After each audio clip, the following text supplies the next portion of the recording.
When clients are multiracial, or if we ourselves are multiracial, how do we invite each other to have difficult conversations about race, identity, and belonging? Can we hold a space to explore, potentially create allyship, and reach a place of understanding and ideally a place of appreciation? Welcome to People of Color in Psychology, the show that explores mental health topics specific to culture, diversity, and communities of color. I am your host, Jack Zen.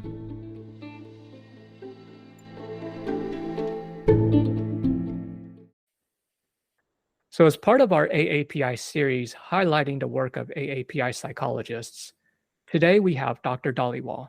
She is a multiracial, bicultural, and bilingual psychologist. Dr. Dhaliwal is also the owner of Dhaliwal Diversity Consulting. Her professional experiences include having served as the director of training of an APA-accredited internship at the University of Las Vegas, Nevada, was trained in interpersonal process and emotion-focused therapy, the Gottman method of couples therapy, and works closely with organizations such as the United Nations in studying trauma within non-majority populations and women's rights. Along with her clinical and professional roles, currently, Dr. Dhaliwal holds a position as the president of Nevada Psychological Association.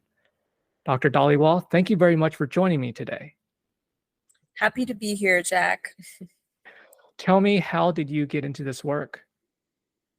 Yeah, that's a good question. I think it was a number of things. So having been born in Malaysia, growing up in West Africa, coming back to Malaysia, eventually immigrating to the US.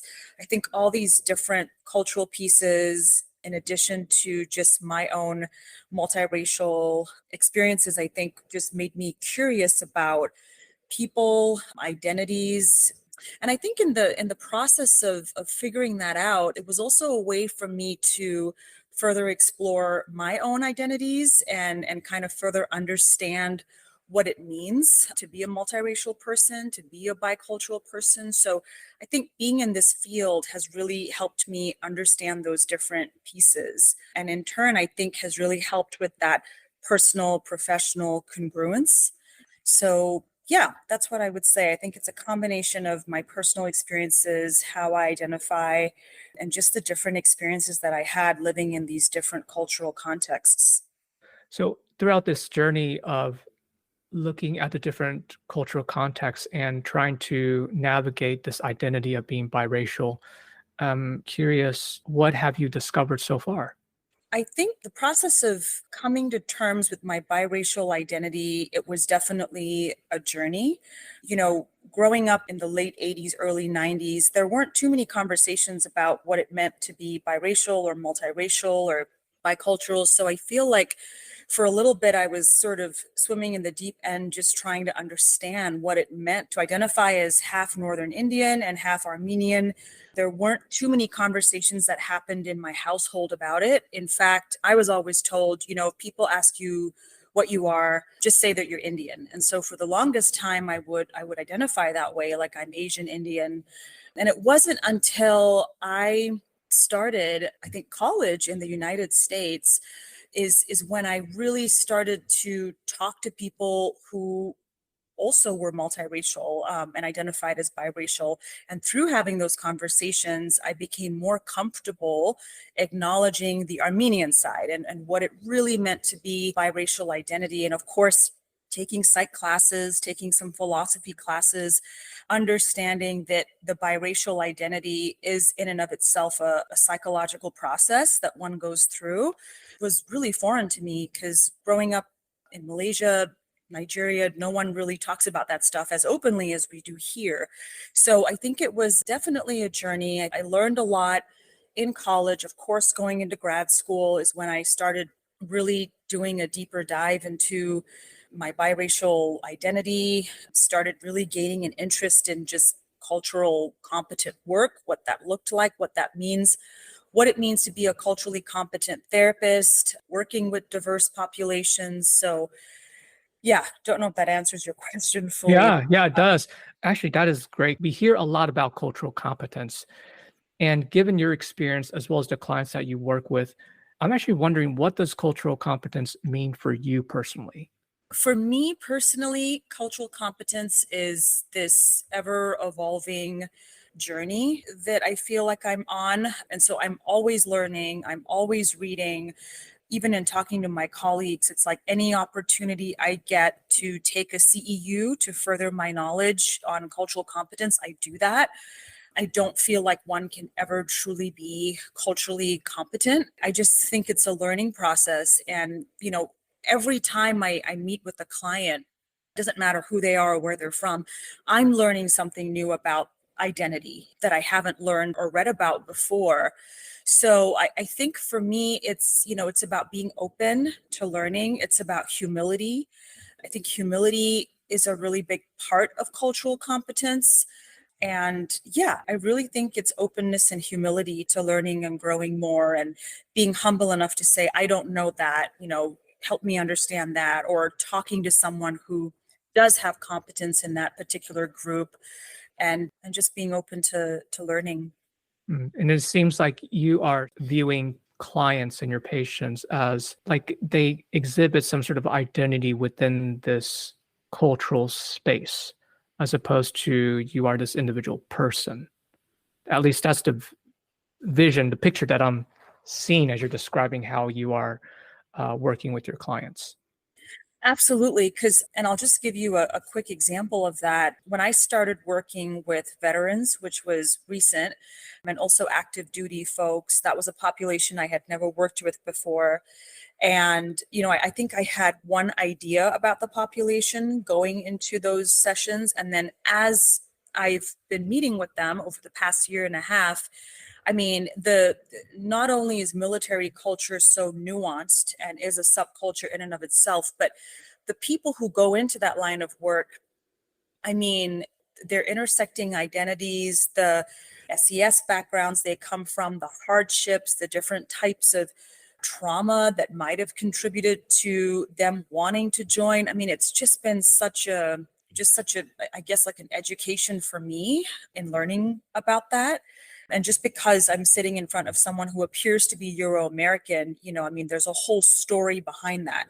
And so for me, everyone is diverse. Everyone has a diverse story. Doesn't matter what you look like or where you come from. So I really make sure to pay close attention to that and give space and time to that in sessions with clients. If they're exploring this idea of identity development, their history, really creating the space for that. Right, Yeah. right. And as many folks are aware, we are trained in very Eurocentric models of interventions. Have you done any work in terms of noticing how you've adapted those interventions? Yes. So trained in a very Eurocentric worldview model, whatever you want to call it. I think for me, that really got tested in real time when I did, it was just 4 months of an experience with Doctors Without Borders. And I was in East Timor. They basically station you where appropriate, right? So where you can speak the language. And because I speak Malay, East Timor was like the appropriate station for that time period. I mean, that was really tested. And I think I grew so much from that in realizing that I think it's wonderful that we have templates and assessments, all very necessary. When you're evaluating someone, you're trying to understand where someone's coming from. So, all very valid. And at the same time, I think when I was working in that cultural context, you can't really do that with that population because it's about patience and really, really taking the time to build trust and the relationship. And that's not something you can do in a short-term model or a single session model that we sometimes, I think, use here. So I will say that I think that was definitely, I think it challenged me on a lot of levels as a clinician. It was very humbling because some of the evidence-based practices that I know or interventions, trying to use it with particular population there, I mean, it was just like, it just didn't always work. And so it was about really thinking about what I'm doing as a clinician. And also when you're bilingual, it's like you're translating, what you know about this model into the language. And sometimes those things just don't translate at all. So to answer your question, I mean, that experience challenged a lot of that for me. And I think just made me, I think, even more open and humble in continuing to learn about different cultures and, different populations and how they perceive mental health and stigma and all of that.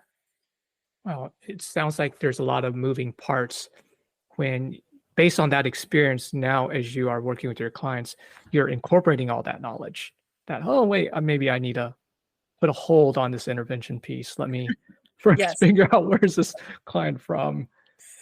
Yeah. totally. Yeah. Or Totally. Yeah, where are they coming from? What's their history? What's their cultural context before I absolutely. force this intervention onto them? Yes, 100%. And I think that, yeah, I think you said it really well just now, because even if someone's coming in for their presenting concern is PTSD, and I know that there are certain assessments I have to give them along the way, it's like I think my timing has changed with that in terms of just really following the client, especially a client with non-majority identities, or even a non-American immigrant client, like really kind of pacing myself and knowing when is it appropriate to do this. And if I am going to use this assessment or this measure, how do I guess, administer it in a way that is palatable to the client and not going to shut them down or make them feel like they're in this overly clinical, sterile environment. So that's definitely on my mind a lot when I work with different diverse populations. Thanks so much for sharing that and giving us a very clear idea, even from an assessment standpoint, thinking about the pacing and the timing of when we even administer this, say PCL5, for Right. example. Yeah, yeah. Okay. Now, given where you are in your career, is there a particular message you want our listeners to know about? Something you like to share with our listeners? Yes. I have one simple, straightforward message, and then that's kind of, I think, targeted to all professionals, and then one I think specifically for clinicians. But I think the overarching message is, getting involved doesn't matter how you do it, if it's on a local leadership committee, a university leadership committee, something like the Nevada Psychological Association, getting involved in subcommittees so that you have a seat at the table and you have a voice. And that way, by doing that, you can slowly start to affect policy changes and be part of those conversations, which I think is so important. We need more people of color to be part of those conversations. Secondly, I think when it comes to clinicians doing this work with BIPOC populations, I think it's one thing to say that you do the work and another thing to fully commit to it. And Oh, just say in my more. because Yeah. just in my experience, I've seen folks who really committed to the work, but sometimes when you go to their profile or website, it's $250 for a session and no insurance is accepted. And I think that might be fine in certain cities, but I think really thinking about how you set your fee structure when you are targeting BIPOC populations of lower SES, they're not going to be able to afford that.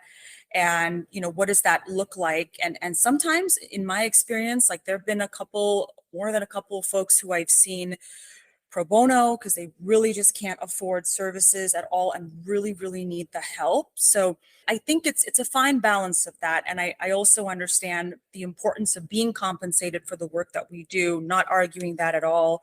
But I think that we just need to be thoughtful about how we, you know, approach work with that population and our fee structure, really. So yeah, I think those would be the two main pieces. Now, hitting on the first message, I suspect that some folks may be wondering, well, what if I don't feel like I'm wanted there, especially as a person of color? Right. Yeah. Yeah, great question. I actually have just a small example of that I'll share. When I was working at the University of Missouri, I started out in the counseling center and then later transitioned to the academic department. But I was really trying as a young professional at the time, early career, to get involved on certain committees. And I was able to, but there were some positions that I was just not given or opportunities that I just didn't get. But that didn't stop me because I think part of this is that there will always be someone willing to give you an opportunity. I think if you knock on as many doors as you can. So I remember that day I walked over to the counseling psychology academic department at Mizzou, which was right across from the counseling center. And, and I'll never forget this moment. I think I met one of my lifelong mentors there, Punky Hepner. He was just amazing, such a great mentor. We ended up having this wonderful conversation about diversity. He identifies as a white male, and it was just just an awesome conversation. And that led to him inviting me to, I forget the name of the committee at the time. I think it was a subset of the diversity committee at the university level, but that was my introduction to that. And that was amazing. It was something I didn't even think would be possible. So I would say, if you knock and a couple of doors close, don't let that discourage you. I mean, you can even explore different departments, like the sociology department, for example, at Mizzou. Within their department, they had a diversity committee and they were open to other professionals joining. They had a couple of psychologists on that committee. So I think Oh, wow. doing So the you're really research, branching out beyond just psychology in terms of professional role, identity, advocacy. Oh, absolutely. okay, okay. Absolutely. Yeah. And I think as psychologists too, there's so much for us to learn from, say, anthropologists, sociologists, philosophy departments. I mean, I think that we blend well together and I think can really expand our viewpoints on certain things. So that would be, my advice on that, just based on my experience. Is that how you got into consulting as well? Can you say a little bit more about that piece? Yeah, trying to think of exactly what triggered that. But because, you know, diversity, working with BIPOC populations, even working with international students, huge areas of passion for me, throughout my career. I One day I was like, well, what if I turned some of this passion into some, teaching material that I could maybe do some diversity consulting at different companies, whether local or international. So that's how it started out. It started out as this idea.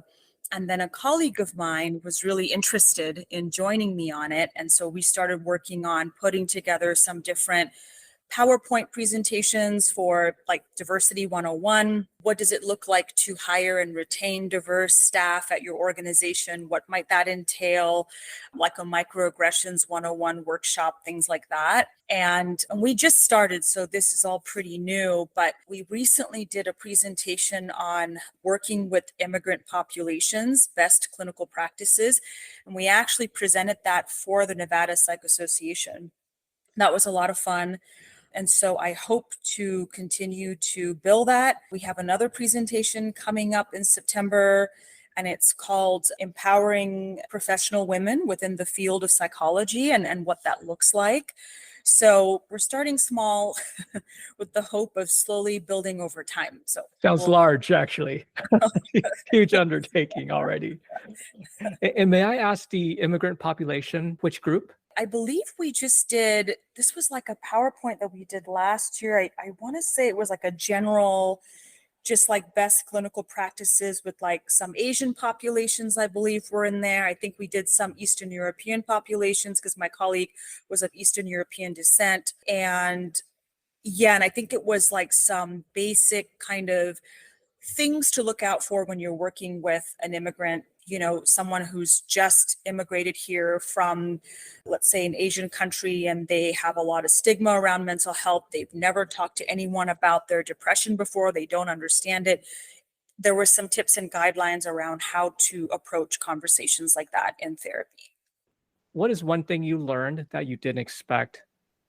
Great question. I think the one thing that I learned that I didn't expect was just the number of opportunities that this field has for us, whether it be teaching, research, consulting, clinical work, just so many different avenues, assessment, I mean, gosh, private practice. So I think that has been really eye opening. And I think that, I think every time in my career when I've thought, okay, maybe this is it, maybe I'll just stay in this system, there has been an opportunity that has come along to kind of show me otherwise or open my eyes to other opportunities. And I've just learned so much more that way as a clinician, even like challenging my clinical skills, growing in that way. I think that especially for early career folks, if you can get yourself a mentor in the field or a mid to late career psychologist who has had a few different roles, who can mentor you into, making the best decision for your career in the moment. And then, kind of where you see yourself in the next 5 to 10 years of your professional life. So, yeah, that's what I was surprised by. So it's almost as though we usually think of psychotherapy as, oh, I'm doing either clinical work, private practice, or I become a faculty member, or I work for a large healthcare system. Right. It's very, I don't know, sort of a classic viewpoint of our profession. And you're describing a stance where you've learned, oh, actually, there's more to it. Absolutely. Yeah. Yeah. Even the whole Doctors Without Borders thing was a complete surprise because I didn't even know that they take on psychologists when I looked into it a little bit, and it wasn't until I applied and actually went through the interviews where I was like, wow, like they actually hire a lot of mental health professionals who are so needed in different parts of the world to Oh, help. wow. I didn't even know that. Yeah, the majority of who they take on are epidemiologists, doctors, nurses, engineers, because they, wherever they go, it's like they set up their entire infrastructure to help the population in need. And then mental health professionals, so psychologists, counselors, I believe psychiatrists too have done deployments with them. Yeah, because it's so needed, especially the locations they go to, people needing mental health support, places in the Middle East, who really need that. So, Mm, mm. So, in thinking about your client population, do you have a specific target, like a specific specialty? yeah, I do and I don't. And that may sound like a kind of a strange response. I have always loved working with diverse populations and the BIPOC population in particular. But I think since moving into private practice, there really isn't any one I don't want to work with or might shy away from. I think, if anything, it's like challenged a lot of my clinical worldviews because I see everyone as diverse with diverse identities. It's like, anyone coming through my office, I'm just so interested in their story and how they got to be where they are. So I know that's kind of a strange response. It's like, yes, and it's like at the same time, I'm just kind of open to working with a lot of different folks because that's what's also helped me grow as a clinician in so many ways.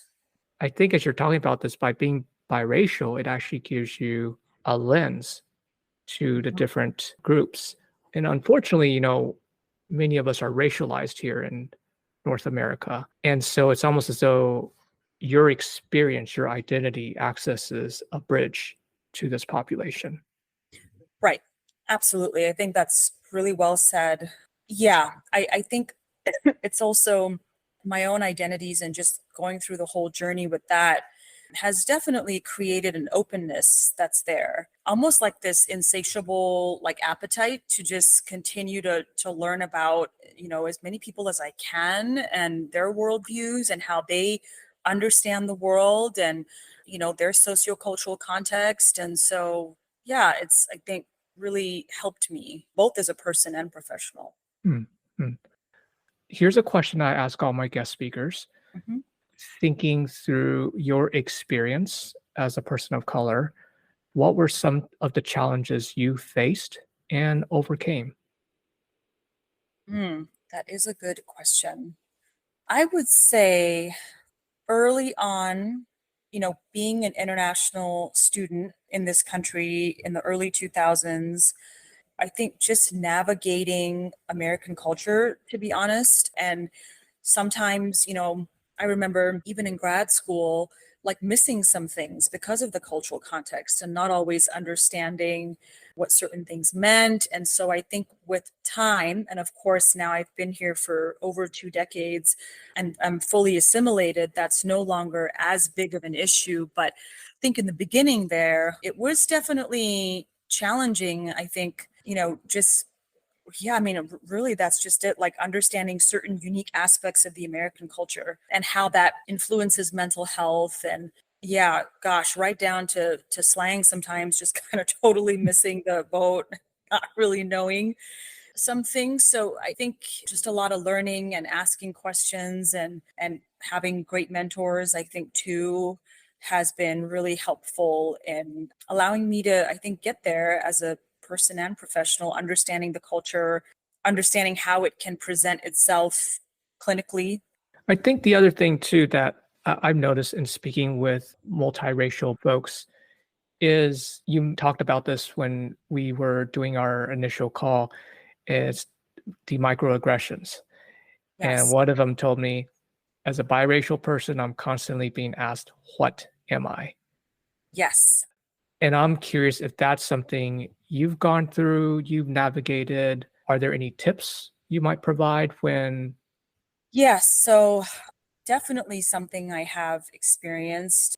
I mean, even in my own home country, sometimes people are like, "Are you really Malaysian?" Or it's like, "Yes."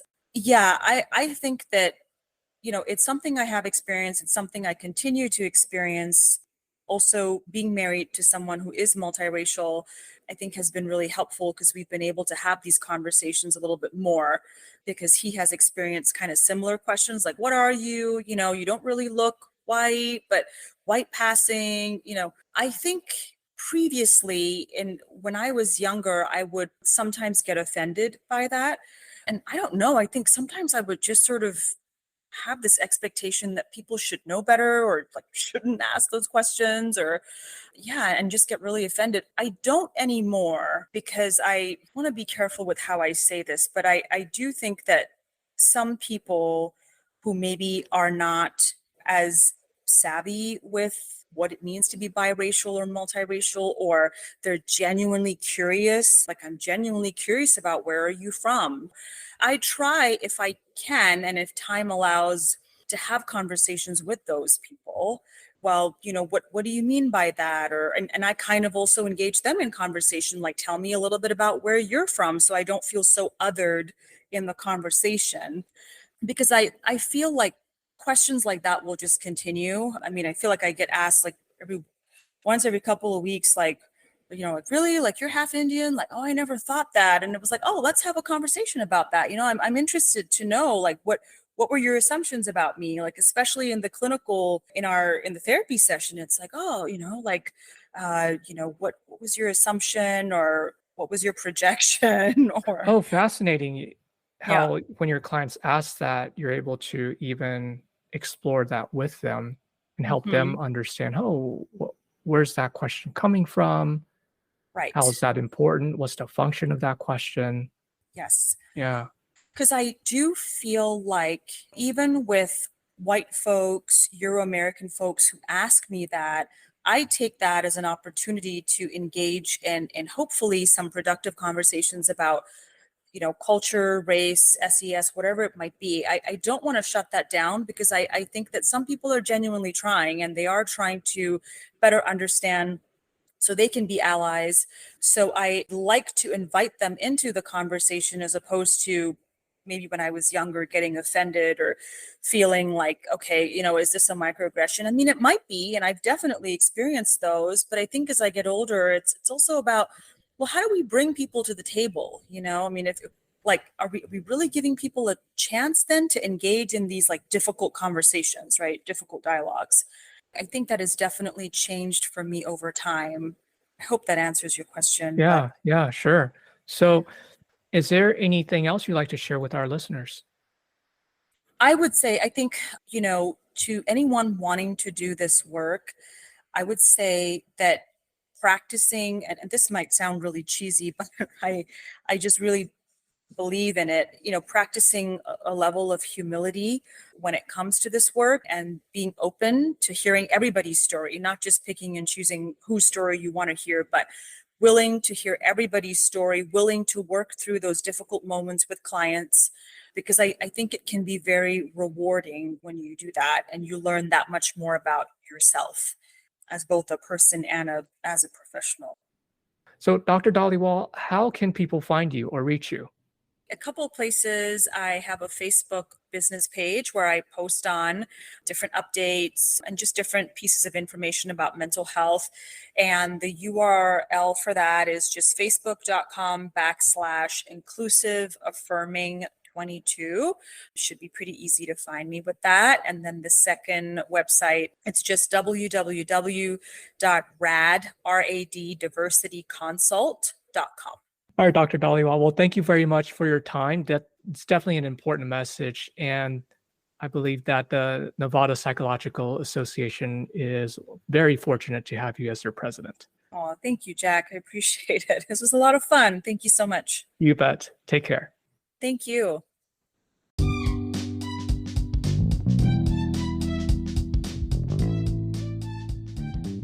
A huge thank you to our listeners. If you like what you've heard, please share and subscribe to our podcast, People of Color in Psychology.